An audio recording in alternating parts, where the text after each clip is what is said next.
Rouse's is proud of the creativity and the unparalleled entertainment in New Orleans, and honored to highlight it with their sponsorship of Steppin Out on WYES.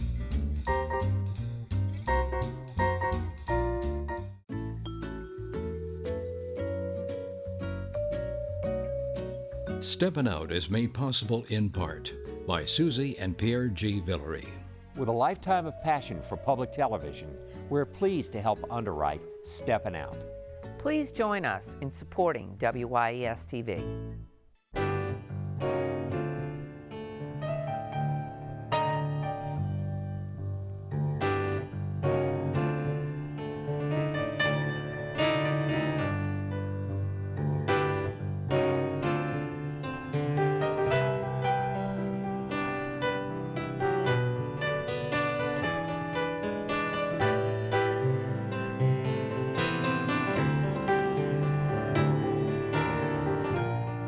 Peggy Scott Laborde, and welcome to Steppin Out, with updates from the local restaurant, arts, and entertainment scenes.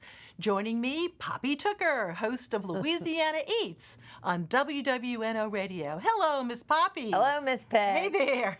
And tonight we are celebrating our local musical heritage. So we have Rachel Lyons with us, and she is the archivist for the New Orleans Jazz and Heritage Foundation.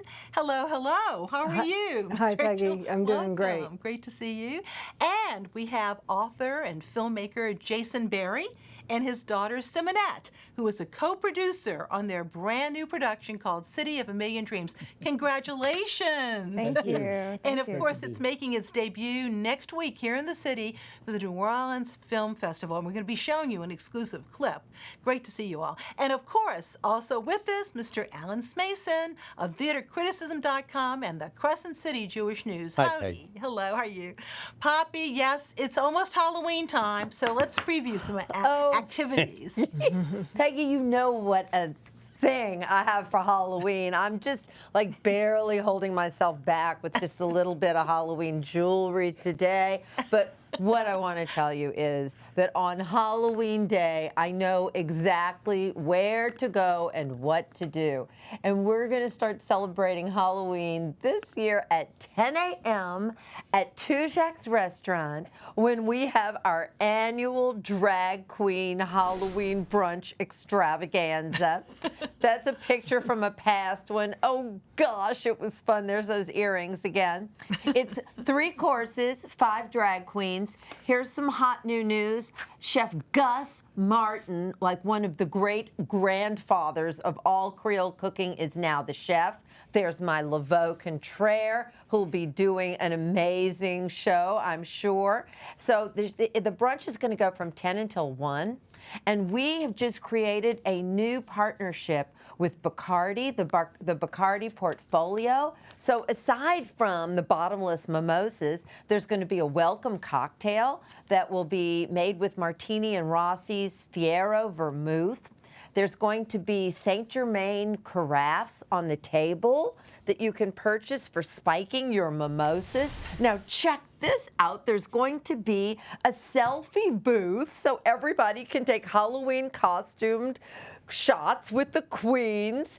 What fun! And if that's not enough Halloween, you can continue your fun at 8:30 that night at Bar Marilou at the Maison de la Lutte on Carondelet Street, where they're going to be having flashers, slashers, and scream queens and serial killers, okay? I think there'll be a little something for everyone. Yeah. You can bring the kids to my brunch. You can't take them to flashers, slashers, and scream queens. That's going to go from 8:30 until 11:30, and the tickets are $75. So there's some of my best Halloween recommendations. Thank you so much. And moving over to Rachel. And Rachel, of course, we are anticipating each day before April and the Jazz Fest, okay? And we figured we should definitely give a nod to the fest, which we missed terribly. But what I really love is that you all spend your life documenting the festival. And you have a very special place that does this. Yeah, the archive is in the French Quarter on Dauphine and Toulouse Street. And I've been there a little over 20 years now. I started with an unrenovated building and a pile of boxes, and I've just kept going, and we keep growing and growing with our collections. We have a large diversity of materials in the Absolutely. archive. And I know I asked you to pick some of your favorite images, which is really hard from hundreds of thousands of images, but let's at least try, okay? We'll show some of them, of course, yes. Explain that. So the mud doll is actually what I pulled out of the collection to photograph, and that's actually in the main area. And the doll is by Lorraine Gendron. And oh, yes. So we purchased that at the collection. I love his sweet face. But more to the point, the other part of this picture is, of course, there's a Mardi Gras Indian staff, and that's David Montana. And then we have a lot of the early, like, oversized decor pieces. So for Poppy, we have Willie Cooper's crawfish boulet. And here we have a crawfish basket that was made by Myrna Wilson, who's a Coshada Indian. So we have a large variety of different types of materials in the archive. Well, and I love this shot. Yeah. Oh. So this photograph was by John Messina, and he donated his collection to us. He shot just a few years in the early 70s. But on the left side, or on the right side of the photo, you'll see that there's actually a bunch of nuns in habits all lined up there. So I don't know when's the last time anybody saw a nun at Jazz Fest wearing a habit, but it did happen in 1972. Now tell us about this. So we have a lot of ephemera. This is actually one of those backstage satins. It was donated by a big Jazz Fest enthusiast. His name was Ice Cube Slim. But he had a whole variety of materials that he donated to us, including some audio cassettes and these sorts of ephemera, some artwork, some Daddy Boy walking canes. So we have a lot of what people would normally think would be a disposable item that you would normally just throw away. But 20 years later, 30 years later, 50 years later, they mean a lot to us in the archive. Now, once again, folks can come and see all the great things that you have, but it's open by appointment, so you need to call first, correct? Yes, indeed. Yeah, just give me a call and we can get things set up, especially if you have a specific research topic. So we do cover food and all other aspects of New Orleans and a lot Louisiana. online. You have a whole lot of stuff online, so I would urge folks to go and check that out as well. Yes, our website. Well, we'll talk some more. And but now over to Jason and Simonette. And before there was a documentary, there was a book called City of a Million Dreams, and it came out around the tricentennial, of course, a few years back. But Jason, I know, because I've known you for a long time, you've been working on this documentary for a very long time. So congratulations. And I know it's very hard to sum up in a few words or less, but set the stage. We're going to see an exclusive clip. Tell us a little bit about the show. I began filming funerals in the late 90s with Ford Foundation support, and a great many things happened over the next 25 years or so. But I finally got the production funded and pulled together in 2016, and at that point Simonette came on board as my co-producer along with Tim Watson, the editor. I have two co-producers, and the three of us share the script writing credits. And we should say that you all are slightly connected, right? Father-daughter. Yes. But very talented in her own right, of course. Yes. Simonette had quite a background in the film industry when I turned to her. And so the clip you're going to see is literally the beginning of the film. All right. Let's take a look at that, and then we'll come back and talk to Simonette. Enjoy, City of a Million. Our Heavenly Father, we thank you for the beauty of the earth to share with one another. We are commemorating what our ancestors did, and we thank you for the wonders, the seeds planted in Congo Square. We ask your blessing because we do this in their ancestral memory.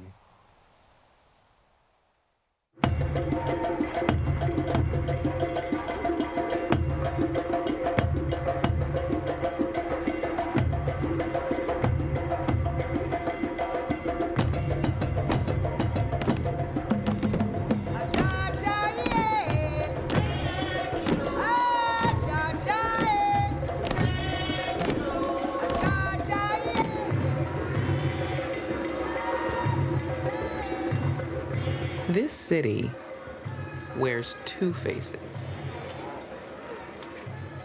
Just like the Mardi Gras masks. Tragedy and comedy.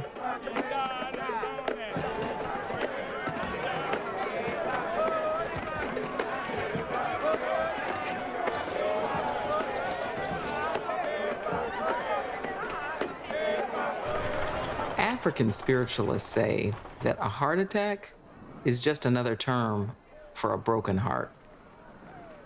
Personally, I believe the city is stronger than all of us.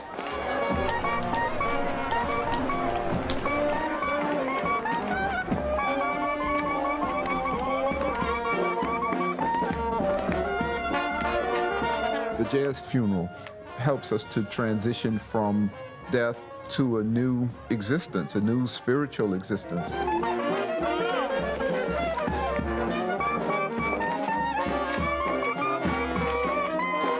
No place else in the United States is going to let black people take over the streets for 4 hours long. You know, it's just not going to happen.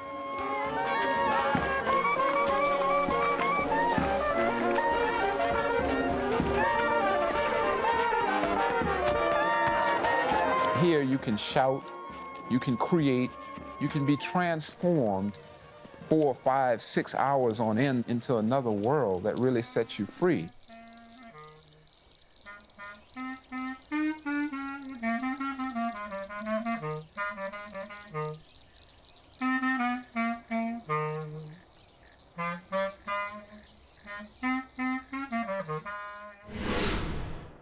And you can see the entire show, of course, next week. Now, at the Broadside first, right, Simonette?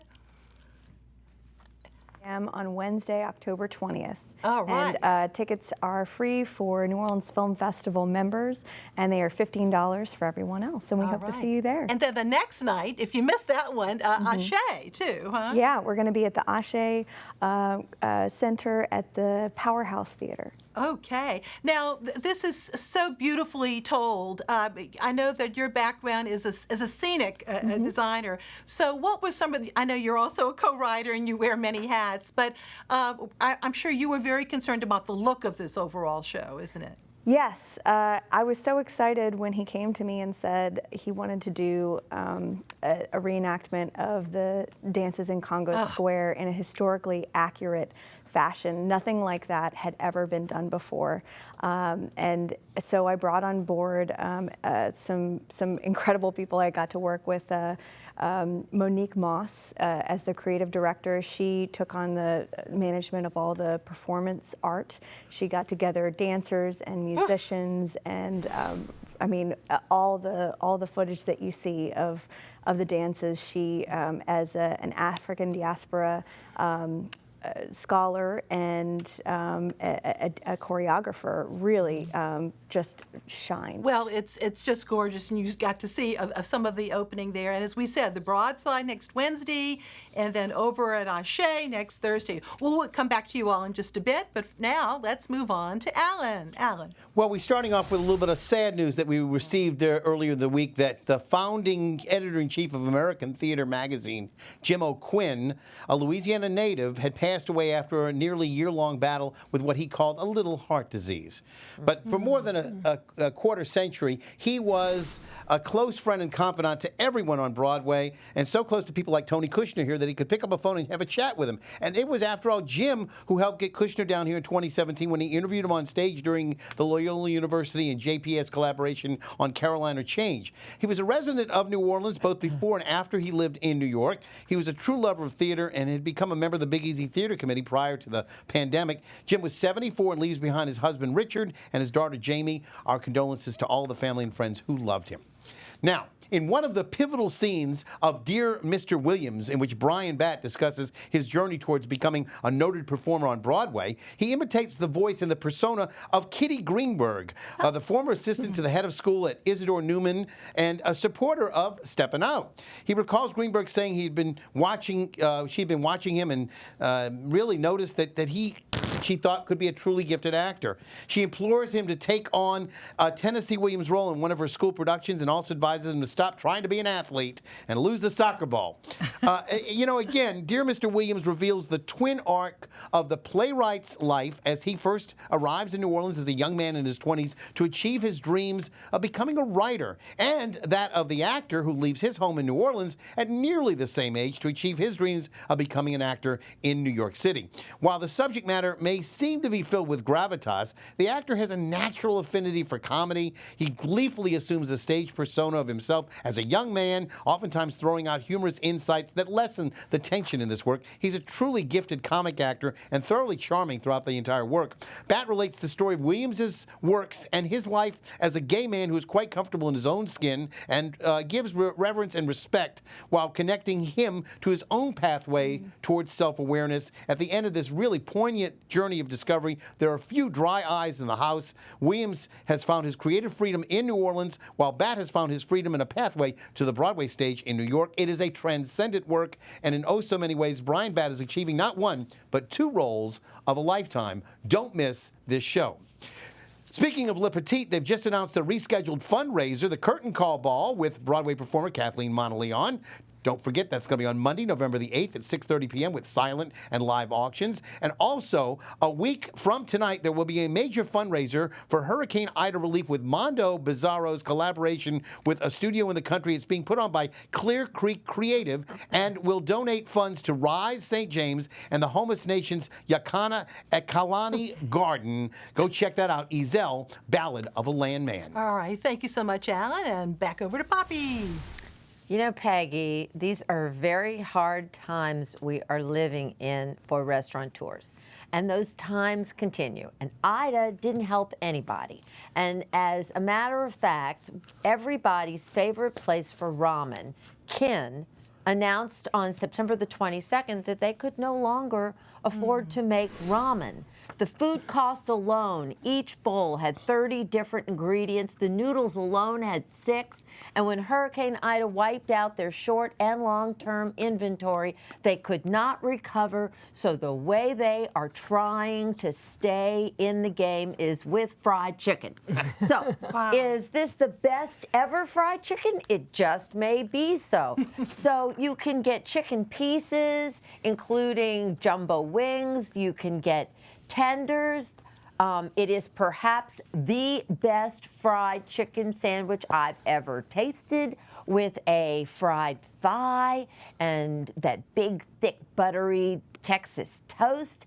They're also doing gumbo, a very respectable gumbo, and sides like cabbage and sausage. So go check out Kin and support those people. And maybe if we're lucky, one day the ramen will come back. But in the meantime, there's a new place to go for ramen uptown. So I'm talking about Hangout Ramen, which is the latest restaurant to open up on the corner of Willow and South Carrollton. They have very good ramen. They have udon and soba noodles. They have sushi, like Burning Man roll and a salmon mango roll. That's takoyaki. Those are fried octopus balls, and they are yummy. So you've got a little Japanese food, you've got ramen, there's that beautiful sushi. They even have fried rice on the menu, and they just opened there on the corner of Willow and Carrollton. And I'll tell you what, the food, the ramen, it was all good enough. I'll be back. Okay, thank you so much. And back over to Rachel, just to briefly just give a little bit more of an overview of how many items do you have at the actual archive itself? Oh, too many to count. Our online catalog, we have about 70,000 records in there. So we do have quite a bit of materials, Yes, I know. And I know, we have a few photos just showing you all the archive. And, I mean, it's pretty much you. It used to be Salney's hardware store a long time ago, wasn't it? Yeah. Yes, indeed. But what a wonderful way to, 50-plus years now in terms of memories. And, of course, Allison Miner, who was very integral at the beginning of the festival, she was the one who wanted to save everything, huh? Oh, yes. Allison had prior to the festival, she had actually worked at the Louisiana State Museum, also at the Hogan Jazz Archive. So she was very clued in to the material culture that goes beyond all the music that people think of. Yes, absolutely. So once again, 901 Toulouse, open by appointment, as we said, and look at all the stuff in there. But once again, congratulations, though. Great job, and I know you, and you're one of your assistants, Mr. Joe, over here too. Yes, but indeed. and you all also tape a lot of the Allison Minor, the interviews at that stage. Yep, and we have 1,000. Those are available too, aren't they? We have 1,000 of them now, and then we also have the recordings from the African folk and food heritage stages as well. All right, thank you very much. And back to Jason and Simonette. Jason, of course, you are an author of many other books, and I know this is, this documentary has been very close to you, but I also remember Up from the Cradle of Jazz. I'm so glad you do. I hope other people will take a look at it now after this film is out. The R&B scene in New Orleans, which was such an important a part of all of that. Very, very important book, still in print, okay? After 30 years, and then you did an update, didn't you? I did. The definition of a classic is a book that stays in print. So with my colleagues, Jonathan Foose and the late Tad Jones, I think we've achieved something there. And yes. And then you have a great website with City of a Million Dreams between the book and the documentary, cityofamilliondreams.com. And I know you wanted to really stress that if people want to have screenings with schools or, various organizations, to please go to that. Is that correct? Indeed. We have been in 5 festivals now, and we're showing the film at Trinity College, Hartford, at the end of the month, and the First Congregational Church in Old Lyme, Connecticut. Country Day is going to host a screening later in the fall. Fairfield University in Connecticut and Yale, I think, will both be hosting screenings in the spring semester. Okay. This is a story of the city told through burial traditions. We use funerals as a lens to explore the way New Orleans evolved and became the crossroads of humanity that we know today. Well, so glad to see you all. And we should also mention, and really, the resume is so long, Vows of Silence. You were a pioneer in terms of a very difficult subject about, of course, priest abuse. And congratulations on that book. And I'm glad that you're finally getting your due in terms of, you were a voice in the wilderness on that. Well, thank you all so much very much. And we're going back to Alan now. Peggy, just recently I mentioned the unusual production of Ezell, Ballad of a Landman, starring Bob Martin, which will be seen in 5 different sections at Studio in the Country. Well, joining me tomorrow night on the NOLA Theater Talk Show will be Nick Slie. He's the artistic director of Mondo Bizarro, who helping put this on. And the star of the show also we're going to be seeing from is Bob Martin. That's the NOLA Theater Talk Show. There's Nick. And, of course, the star is Bob Martin. Check it out at the NOLA Theater Talk Show. Again, we're looking to have them as guests. And, of course, on Monday, coming up to talk about their upcoming show at the National World War II Museum's BB Stage Door Canteen, Tom Hook and Wendell Brunius talking all about Louis Armstrong. So a lot of good stuff. And then also a new artist who's going to be performing here, Bina Sharif, who's an Afghan performing artist. We'll talk more about that later. Now, for those of us who are missing classical musical performances, the Louisiana Philharmonic Orchestra and conductor Maestro Carlo Prieto have just what you need. They have felt your pain, and they're going to be available this week to take part in 2 offerings. First of all, they're having a free concert at the Peristyle in City Park on Wednesday. Bring your lawn chairs and your blankets, and also don't forget your mask. And then again, for those of you who, like me, are big fans of L'Histoire du Soldat, the story of the soldier by Igor Stravinsky, Carlo Prieto will be on hand along with Grace Kennedy as the narrator for that piece that starts at 6 o'clock on Thursday. It takes place at the 3rd floor of the New Orleans Jazz Museum at 6. Don't forget that. Meanwhile, Seth Rudetsky's concert series this week will star none other than the lady to my left there.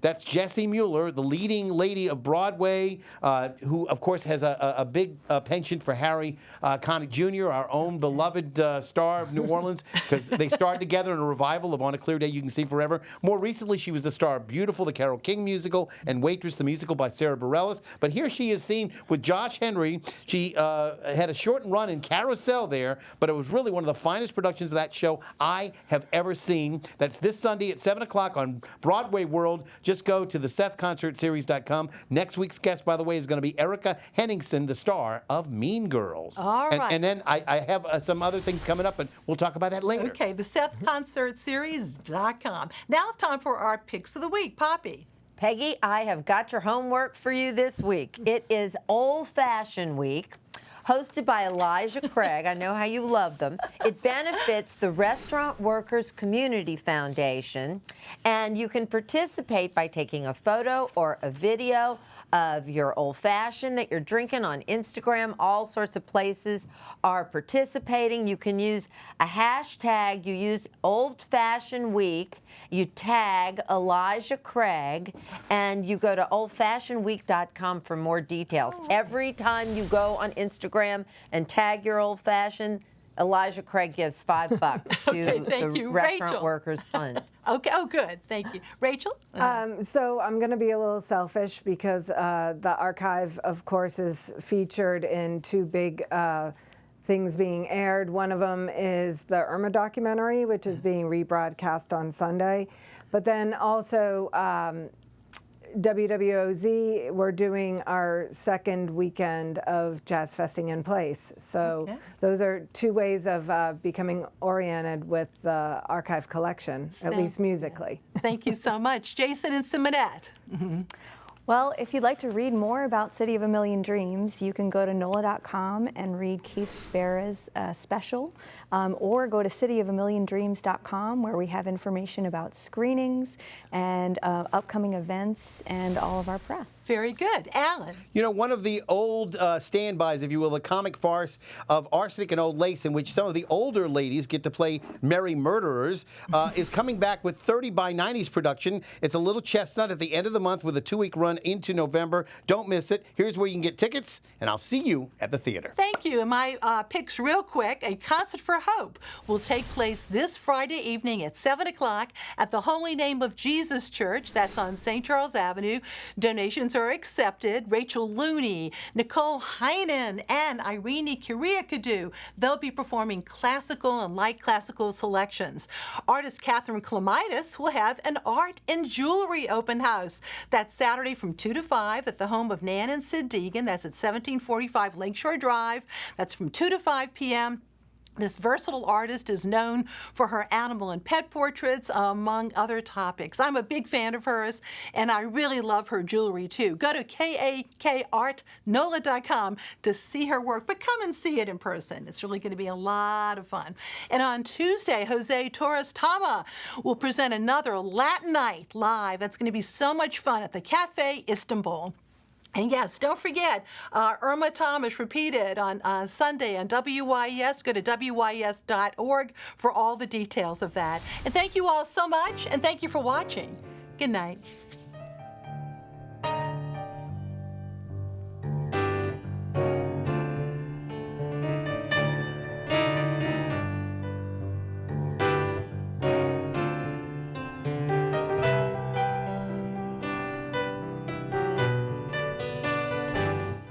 Steppin' Out is made possible in part by Susie and Pierre G. Villery. With a lifetime of passion for public television, we're pleased to help underwrite Steppin' Out. Please join us in supporting WYES TV. Rouse's is proud of the creativity and the unparalleled entertainment in New Orleans, and honored to highlight it with their sponsorship of Steppin' Out on WYES.